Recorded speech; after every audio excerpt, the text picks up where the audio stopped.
League leaders in penalties. It's the one category you don't want to be up among the league leaders in. Nope. Dolphins, however, the best. Yep. Nothing new about that. No. Harold Green stopped at the 8.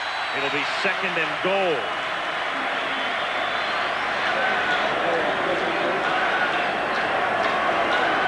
Inside the 10-yard line, the Bengals have been terrible this year. Last in the league. The average team gets in almost 6 of 10 times, and the Bengals 3 out of 7 roughly. But here's Green on 2nd and goal, looking for room, and then thrust out of bounds as he reaches the 2-yard line. Bobby Harden was there along with Cliff Odom, and it will be 3rd and goal.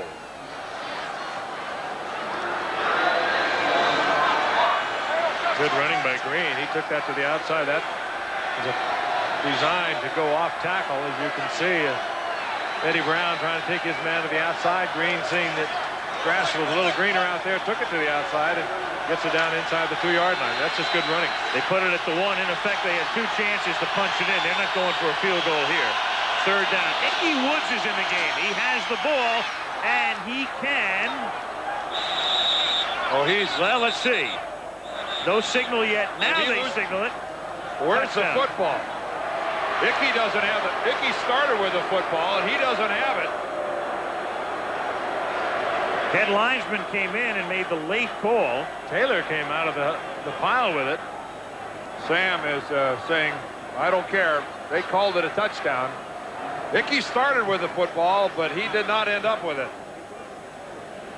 I'm not sure I'd shuffle if I was playing on a 2-11 team. I don't know whether he will or not. All right, let's watch it. We can't see the control of the ball from that angle, but it looked like he was in easily. He's been their short yardage man. That's his 4th rushing touchdown this season. Breach with the point after.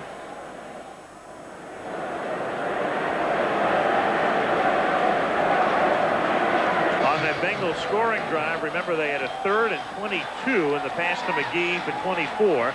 Then the 48-yard pass, and finally Woods for the touch. And I'm Lee Johnson kicking off here. I watch out for everybody. Johnson puts it in the air. He lays back. It goes out of bounds. He might have been thinking about it. Oh, you think so? Notice how he sprinted after he kicked the ball. Well, he was the last line of defense. Yeah, Lee Johnson didn't even move. Watch this. He's playing goalie. I think I'll just sit this one out. I'll play safety is what he's doing. We'll give him the benefit of the doubt. Yeah. That's the first kick for Johnson that has gone out of bounds this season. I don't want him to do to me what they did to Pete. Kickers have a strange sort of relationship too, but in the pregame workout, they're all huddled together. They're talking, chatting. No one's paying any attention to them, but they keep track of each other. Now a critical series for the Bengal defense. The team has just pushed them to within 7. The Dolphins 1st and 10. The catch is made by Higgs. He gets 6 up to the 41. It'll be 2nd down and 4. The offense has given them a boost, and now it's up to the defense to get the ball back in a hurry. And of course, that's what in the past they've not been able to do. Again, 28th against the pass, 17th against the rush. They are, after last week, they were the worst team in the league in giveaway takeover ratio, having given up 20 interceptions and 16 fumbles lost. 2nd and 3 at the 42-yard line. That's Edmonds in motion. Here's Higgs. He stopped about 1.5 yards shy of the 1st down. They'll put it between the 43 and 44 with 12.5 minutes left in regulation. Fulcher made the last stop. 3rd and 2. And this becomes most interesting if Cincinnati is able to give the ball back there to number 7 on this 3rd down. And things will begin to tighten up a little bit here at Joe Robbins Stadium. 3rd and 2 at the 43-yard line. 4-man rush. Quick pass to Page. 1st down at the 49-yard line. Tony Page. Tackled by Fulcher. So much confidence in Dan Marino. You've got a situation where They've been running the ball fairly well tonight. 3rd down and a long 2, and they just run a little crossing pattern. Clayton coming in, and could have been a bit of a screen even. As Clayton brings it inside, Page breaks out underneath him, and he's wide open for the 1st down. And look at how Marino, though, doesn't look at Page until the last second. He doesn't give the defense one step of a break towards his intended receiver until he has to. That was Page's 6th catch of the night. Fakes to Higgs. Marino fires to the far side. Beautiful. Right into Clayton's chest. 1st down at the 37-yard line. All right, they do to Haddix what they've been doing all night to Eric Thomas. And Marino with the gun. Now watch Haddix. He's covering. And Clayton giving it the little deep look. There it is, the extra step, and Haddix brought it all the way. And Marino, when he was making that move, was releasing the football. Look at Dan, only 6 incompletions tonight. On his way to another 300-yard game. 2:29 today. 1st and 10 at the 39-yard line. Clayton in motion. Toss to Higgs. Flea flicker to Marino. They scored a touchdown on this play on opening day, but not here. Cincinnati's defense not fighting. 2nd down. Well, it's basically a 1-receiver pattern, and Cincinnati was all over it. The corner and the safety, and that's exactly right. That's Dan's read. He sees it's covered. His short guy, who's really just out in the flat, was covered. And I'll say one thing, even when he makes up his mind to throw it away, he does that in a hurry. This guy is the quickest man in football. He is. With such supreme confidence in himself. 2nd and 10 at the 39-yard line. Marino throws incomplete. Clayton, the intended receiver. 3rd and 10. Good coverage that time on the part of Eric Thomas. They've been working on him, beating him all night long, and this time he was able to read either that or he was guessing with Mark Clayton, because the Dolphins have not been taking Clayton and Duper deep all night. They've just been working underneath. That time Thomas was right with Clayton, and Marino just basically threw another one away. Still up in the shotgun, 3rd and 10 with the 4 wideouts.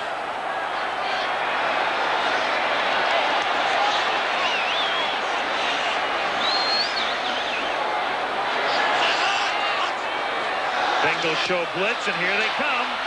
And Marino steps away and throws to the open man. It's Duper to the 2. How did he keep from being sacked? I don't know. I mean, Mr. Quick clear shot. He's getting a bad reputation. Nureyev dancing around in the pocket. Dan Marino, who would have thunk it? Boy, they come with a blitz right off the corner. And one of the Dolphins gets out there. One of their interior guys gets out there just in time to bump the blitzer. Watch the upper right of your screen. There comes Price on the blitz. And did you see Galbraith get out there and just tap him enough to allow Marino to escape and throw this thing to Duper? Duper waving both arms downfield. Marino finally picking him up. Mark Duper, his best night of the season, 134 yards. That last catch puts them in a position where they have a 1st and goal now. And Duper with a chance for 1,000 yards this season, 892, counting what he's done tonight. 1st and goal from the 3. Higgs looking for the end zone. Finds it behind a Tony Page block. Page has been brilliant blocking all night, but they go over that left side. Ripman Webb, the big tackle over the left side. I think Tony Page beats James Francis. And 49 beats 50. Tony Page is more than just a good receiver. He's probably the offensive leader of this football team. There's his block right there on Francis. Turns him all the way around. And it's pretty obvious one of these teams is alive in the playoffs. Stoyanovich, lucky to be alive for the playoffs.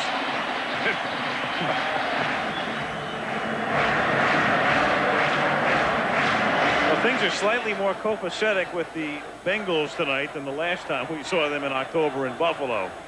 Yeah, use the D word to talk about the Bengals.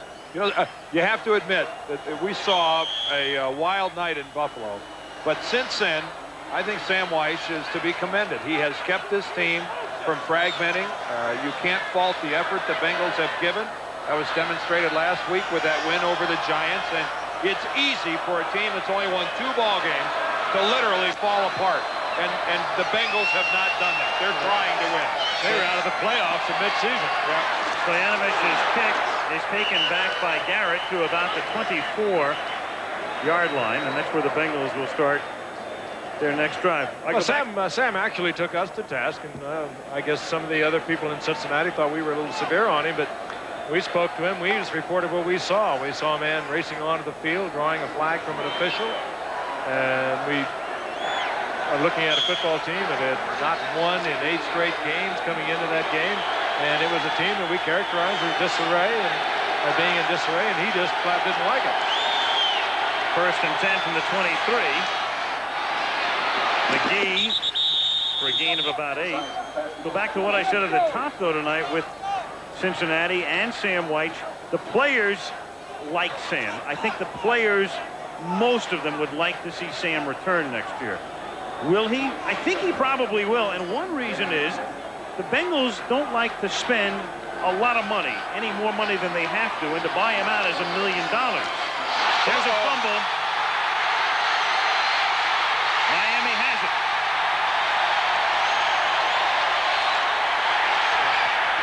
Lewis Oliver. And that is the 17th fumble that the Bengals have lost. Again, as I mentioned earlier, they lead the league. And on the minus side of the takeaway giveaway. And to Vesty Jackson's delight, Harold Green is the back that fumbles the ball. Let's watch the exchange. Now the ball was high. Looked like Boomer hit him clear up in the upper chest with the football, Frank. You certainly took more handoffs than I did, but it looked high. Green never had the ball, never had control. So he was looking at Jeff Cross, who had made a move to the inside, and he saw Jeff Cross. He was looking at Jeff Cross, who did hit him, but he wasn't even thinking about the ball. First down at the 17 as Higgs picks up 1 before he's pushed back by Fulcher and Crumrine. Just lack of concentration by Green. Cross had made a move to the inside. He was right in Green's face. Green knew he was going to be hit. Let's take a look at it again. See, there's Cross, 91. That's where Green's looking. Yeah, the ball's a little higher than where you normally would see it on a handoff like that, but Harold Green was not even looking the ball in whatsoever. He was preoccupied, and justifiably so. That was major league penetration by Cross. Do you miss Anthony Munoz? Well, Cross would not have been there with Anthony Munoz over that left side. 2nd and 9 at the 16-yard line. 8.5 to go in regulation. Marino for the end zone. Clayton again. How pretty can it get? What a great shot of that.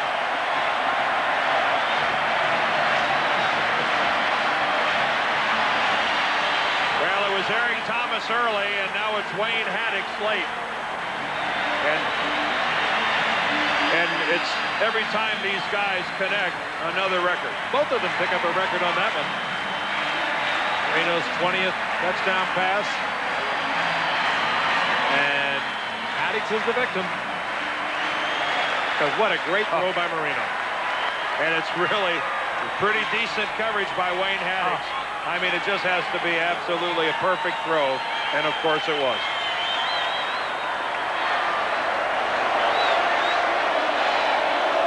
'73 times that combination has clicked. Twice tonight. Stoyanovich boots it through.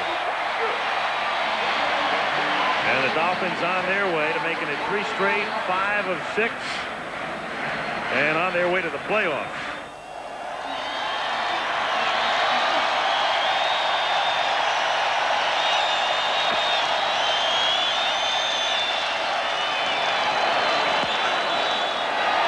Stojanovich's kick fielded at the 12-yard line. Again, Shane Garrett. Ooh, loose football. It would be unrealistic to think that Cincinnati could recover it. When it goes bad, it goes bad. See, this is one of those where this is just a fight. The officials have no idea who has the ball, and they're still scrapping for it down there. And Garrett's hurt. Oh, he was really hammered. Miami has it. How could you tell? Little birdie whispered in my ear.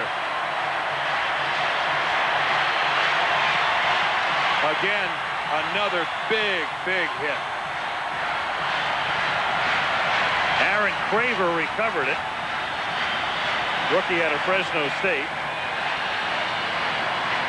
I think as we watch this one, watch the hit. Right there. Whoa. Whoa. You saw that. Chris Green, number 42. Whammo. And for my friends in Texas, you're right. Only real men need apply for this game. 1st and 10 at the 24-yard line. Dolphins with 8:17 to go. Up by 21. Higgs. Taken down to 19 by Alfred Williams. And made an effort to stay in bounds, keep the clock moving. So the Bengals will go down to another defeat. We started to mention before the Sam White situation, and I said Cincinnati doesn't like to spend a lot of money. But that's not the only reason to retain White. As Mike Brown said earlier today, he said, you know, Sam's a good coach. We've had him for 8 years. He's just had a rocky year. And he also has history on his side. I mean, they had the terrible year and came right back and went to the Super Bowl the next year. So Sam can at least invoke history in arguing why he should still be retained as the Bengals coach. They've been like a low yo-yo over the last 6 years. Last to first, the last to first, the last again. And here it is graphically. They, of course, play in the AFC Central. Last in 87, 88, they win the division. Go to the Super Bowl, finish last the following year. Last year, first, and lose to the Raiders in the playoffs. And this year, they've already clinched last place. 3rd and 5 from the 18-yard line as Marino throws, and that's incomplete. 4th down. But you begin to wonder if, you know, times change, and if you don't keep up with the times, if the Bengals can indeed compete the way they've run their organization through the 80s, is that good enough in the 90s? That's the big question. One of the most obvious things we brought up earlier was the fact that Higgs and Page, starting backfield for the Dolphins, were Plan B players. Now we know Plan B players cost a lot more than players that you pick up off the waiver wire, free agents, but they've been important contributors for the Dolphins, and Cincinnati has almost totally ignored Plan B since it came into existence. Stoyanovich, a 37-yard attempt. And that's good. 37-13. Well, we talked about the Bengals. Last to first, to last to first, to last. And in the city of Cincinnati, some strange times, of course, riding the elevator in 1990. The Reds win the pennant and the World Series after winning the National League West. The Bengals win their division. This year, the Reds were 14 games under 500, and here are the Bengals, and 2-11 going on 2-12 after tonight's game. And you have to go back to 1970 when the Reds won the West, wound up winning the pennant, lost the World Series to Baltimore. Bengals won their division. The following year, the Reds finished 4 games under 500. The Bengals were 4-10. Dan and I have been on an elevator and got stuck. A pretty convincing result then for Miami. When Marino's on form, they look capable of living with the very best. The Dolphins' passing abilities have never really been questioned, especially with Marino at the helm. But they now seem to have added a new dimension to their game by reinstating Mark Higgs as running back. And Miami now move another step closer to the playoffs. Join us after the break for all the Week 15 results and, of course, our regular Budweiser competition. See you then.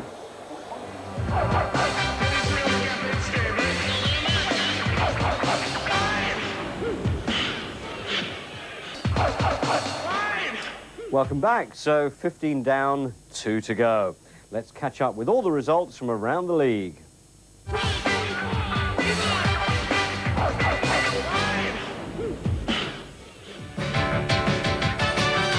Santa Claus handing out the goodwill at Anaheim.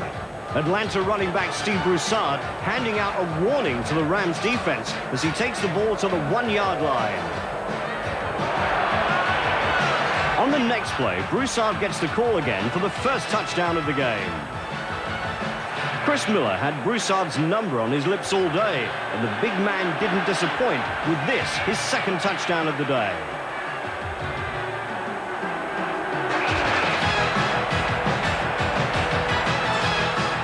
The Falcons still have it all to play for, with the divisional title a real possibility now. Andre Rison with the score. Leading 24-7 at the half, the game was all but over for LA.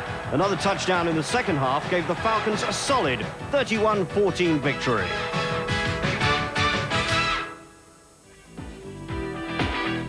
Art Shell's Los Angeles Raiders knew they had to come out hitting against the league's #1 offense if they were to get win number 10. However, Buffalo's defense also had a game plan of their own. Leonard Smith with the highly illegal move. Leading 3-0 in the first quarter, Jay Schrader finds wide receiver Tim Brown. He breaks the tackle, and now nobody's going to catch him. 78 yards, and the Raiders 10-zip. The Bills hit right back from the ensuing kickoff. Al Edwards makes the 91-yard return.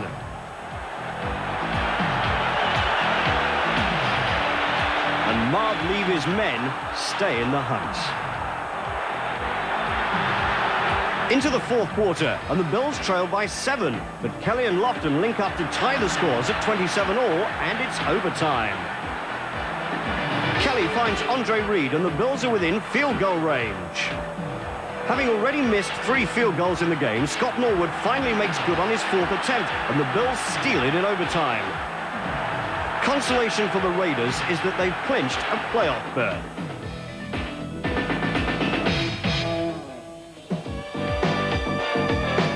The local wildlife looking for their lunch at Cleveland, and the Browns' defense also looked pretty hungry as James Jones puts the hit on Elway. The same medicine was dished out to Bernie Kosar as well. He tries to outrun Karl Mecklenburg, but there's only going to be one winner, and it ain't going to be Bernie. Give him a bit of time in the pocket, and John Elway can be devastating. The bullet to Michael Young, 7-all. And the Broncos sealed the game courtesy of Vance Johnson and have now secured a place in the playoffs. For Cleveland, the poor performances in the fourth quarter continue.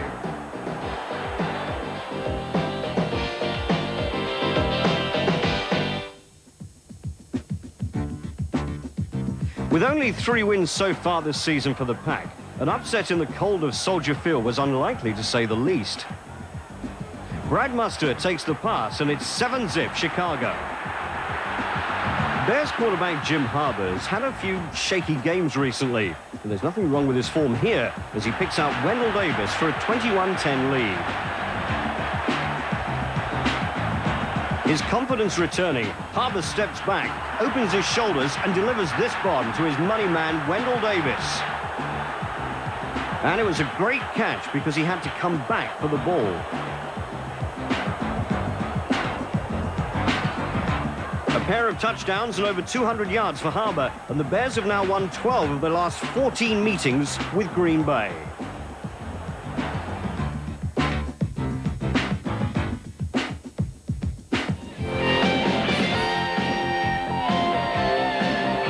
Turnout at Foxborough and a bad start for the home team as Jeff George hits Jesse Hester, 7-3 Indianapolis. New England coach Dick McPherson has always worn his heart on his sleeve. Michael Timpson can't hang on to the ball, and it's agony for Dick. On a 3rd and inches, it's not often that you see Eric Dickerson come up short, but that's exactly what happened as the Pats defense had the measure of the great man all day. 9 seconds left, trailing 17-10. Millen finds Ben Coates to take the game into overtime, where Michael Timpson made the match-winning score for New England. 2 touchdown passes for Hugh Millen, and he gets the max sack.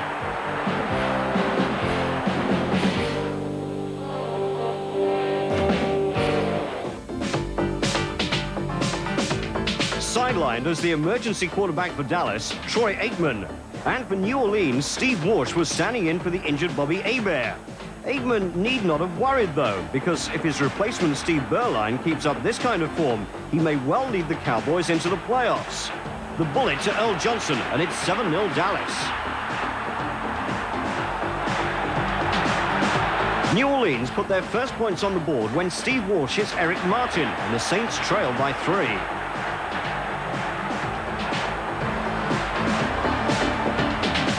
They may have lost their last 3 games, but Jim Mora's men didn't come to Dallas to surrender. Gil Fennessy with the catch, and New Orleans go in front. For Dallas, Emmitt Smith was as productive as ever. He didn't get a touchdown, but rushed for 112 yards before he left the game with a sprained knee. So it's left to Tommy Aggie to hand the Saints their 4th defeat in a row as he forces his way in from 3 yards out. 23-14 Dallas, and it's all beginning to turn very sour for New Orleans.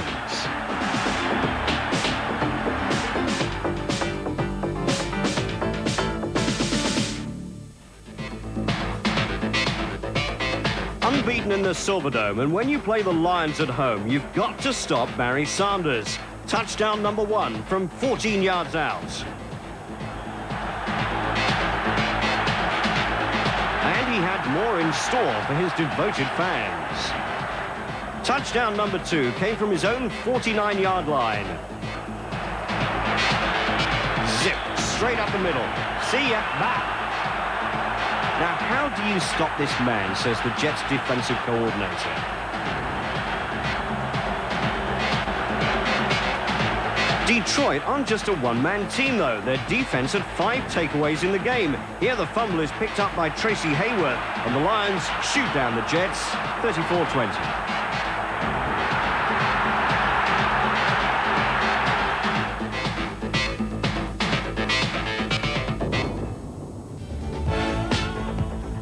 Now, could the veterans Phil Simms and Jim McMahon lead their teams into the playoffs? With so much at stake, it wasn't a game for the faint-hearted. The Giants drew first blood. Simms with the dump to Dave Meggett. 7-0 Giants. Meggett and Simms paired up again to give the Giants a 14-3 lead.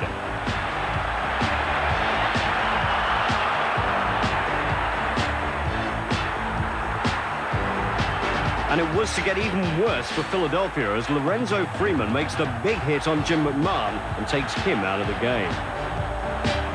On came Jeff Kemp, and the Philadelphia comeback was about to begin. Calvin Williams with the score, and the Eagles trail by 4. It was left to Roger Ruzak to kick the Eagles to a dramatic victory. This, his 4th field goal of the game, to give the Eagles a 19-14 lead and keep their playoff hopes very much alive. For the Giants, they'll have to look to next year.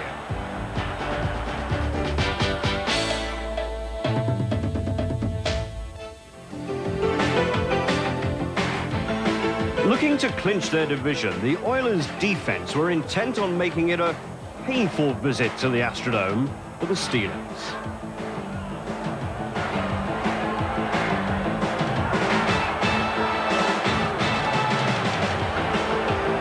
They may be the master of the run and shoot, but the Oilers can score on the ground too. Great blocking by the lineman, and Alan Pinkett goes through the hole for the score.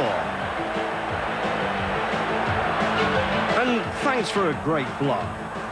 Nice hairdo. And good news for the Oilers as Warren Moon looks to be back on form.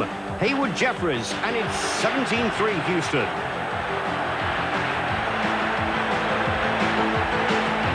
It was left to the Oilers' defense to have the last word in the game. Al Smith picks up the fumble and rumbles his way all the way to the end zone. 31-6 Houston. And it's their first divisional title since 1967. And an early bath for Jack Pardee.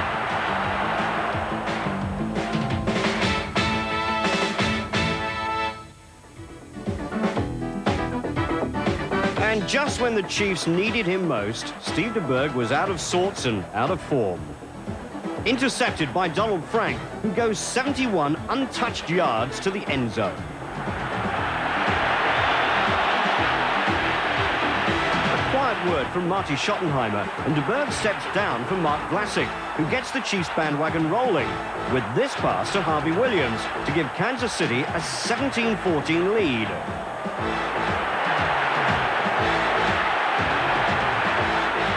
Both sides then traded field goals to take it to 2017.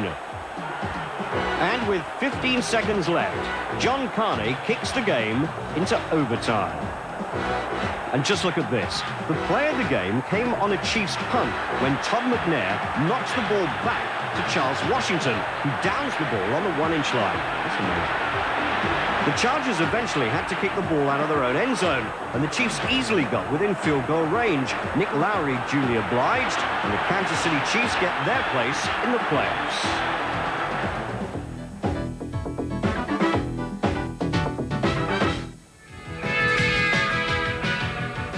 The 49ers are still trying to sew up a playoff berth, but their defense came undone at the seams, as Seattle's James Jones had an easy route in for the score.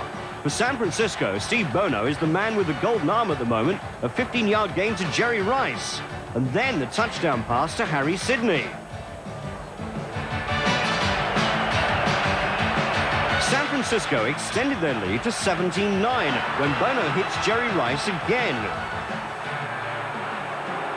But then the 49ers hit the destruct button. Bono fumbles and Seattle recover and go on to score a touchdown. And then Dexter Carter fumbles it away, setting up another Seahawks field goal. Trailing now 22-17, Bono makes the match-winning pass to John Taylor. San Francisco is still in the chase for a wild card, and Chuck Knox sees victory snatched from right underneath him.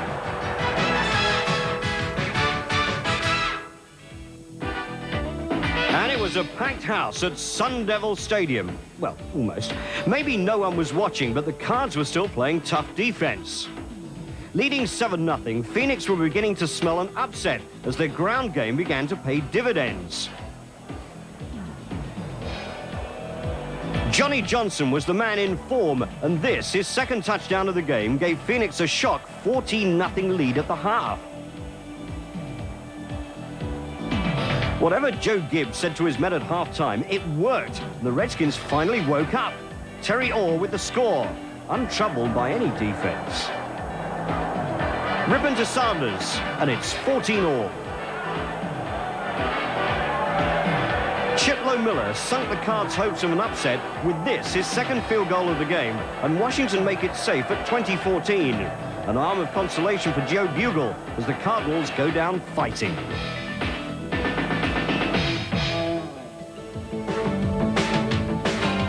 In the very best tradition of all marauding Vikings, Herschel Walker plundered and pillaged 71 yards out of the Buccaneers' defense to give Minnesota a 10-3 lead.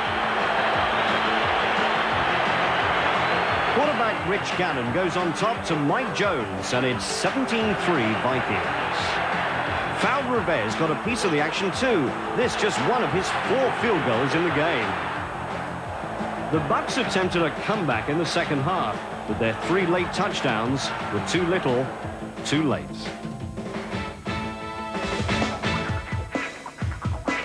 Right, so much for the results of Week 15. Now let's have a look at the standings. In the AFC East, the Buffalo Bills are the divisional champions, but with their win over the Cincinnati Bengals, don't count the Miami Dolphins out of the playoff picture yet. It shouldn't be too difficult for them next week at San Diego. For Don Shula, the crunch may come when they take on the New York Jets at home in Week 17. The AFC Central sees the Houston Oilers clinching their first divisional title since 1967, courtesy of their win over the Steelers. For the rest of the teams in this division, though, there's little left to play for apart from pride. In the Western Division, the Broncos, the Chiefs and the Raiders have all booked their tickets to the playoffs. What remains undecided, though, is who will be the divisional champions. Denver, however, may be the slight favourites, as their next 2 games are against Phoenix and San Diego. Over to the NFC now, and in the Eastern Division, Washington is still the only team to have clinched a divisional title, and they've also ensured home field advantage in the playoffs. However, a great race is developing behind them between Philadelphia and Dallas, with both teams still very much in the playoff hunt. And what a game it promises to be next week, as both these teams meet up in a head-to-head, with the Eagles having home field advantage. For the New York Giants, this season has been nothing short of total disaster.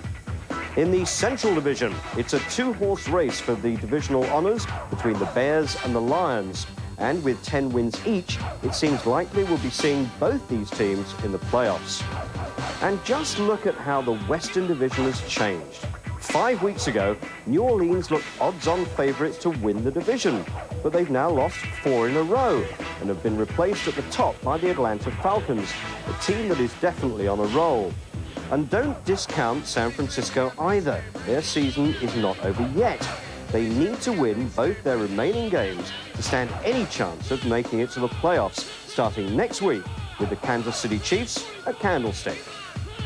So those were the standings at Week 15. And now let's pay our regular visit to Dallas, Texas, to catch up with all the latest news from our man over there, Jeff Gibson.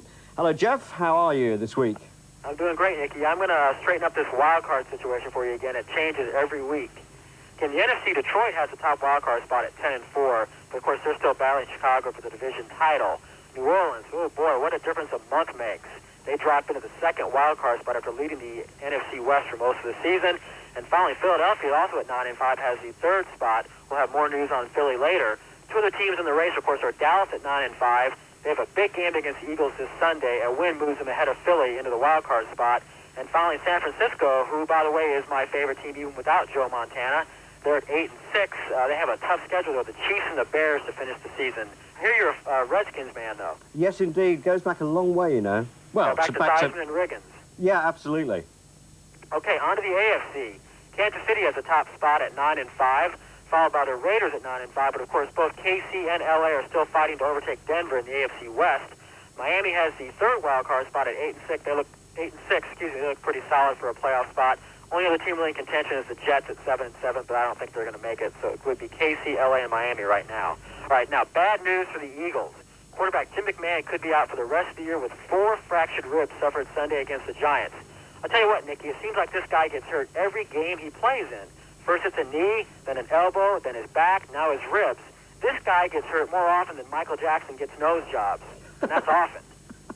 And on the bright side, check this out, on the bright side, though, journeyman Jeff Kemp has looked good leading Philly to wins over the Oilers and the Giants. And with that defense, you or I could quarterback that team and probably still win. So great defense and an adequate offense. Offense and defense, you're talking about the Eagles there, not the Kennedy trial, I trust.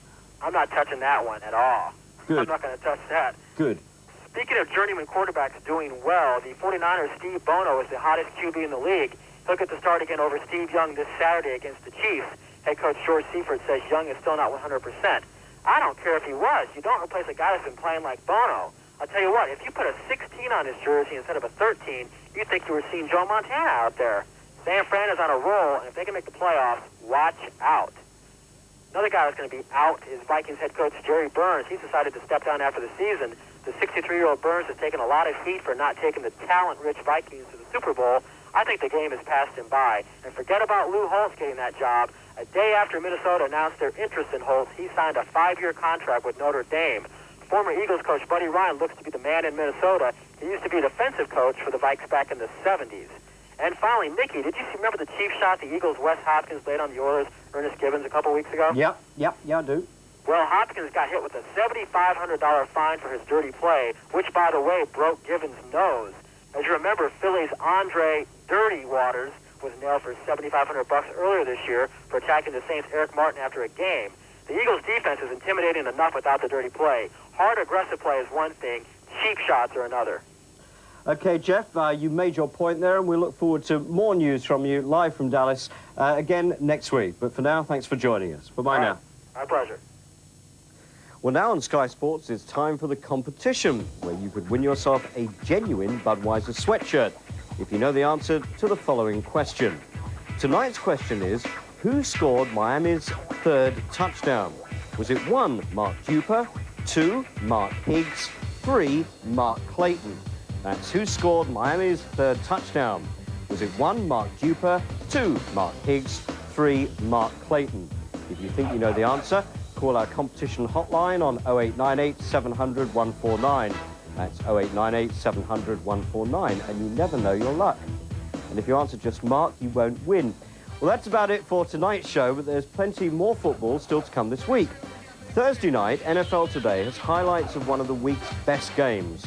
The Buffalo Bills against the LA Raiders in a battle between two of the AFC's best teams. That's Thursday night at 11 o'clock.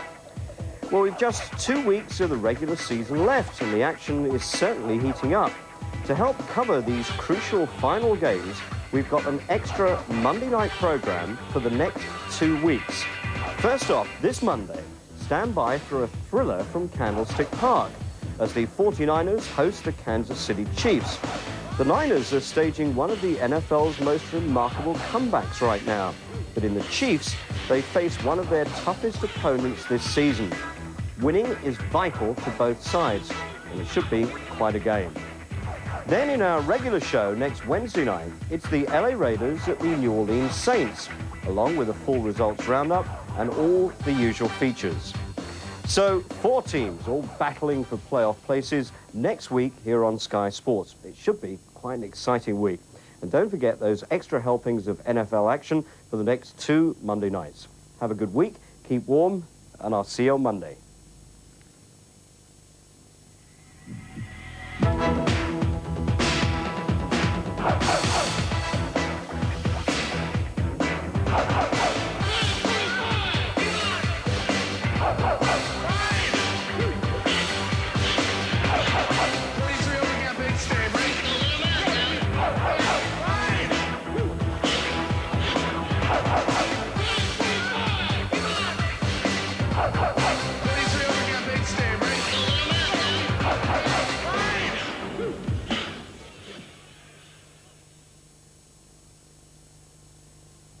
NFL Monday Night Football. Split left!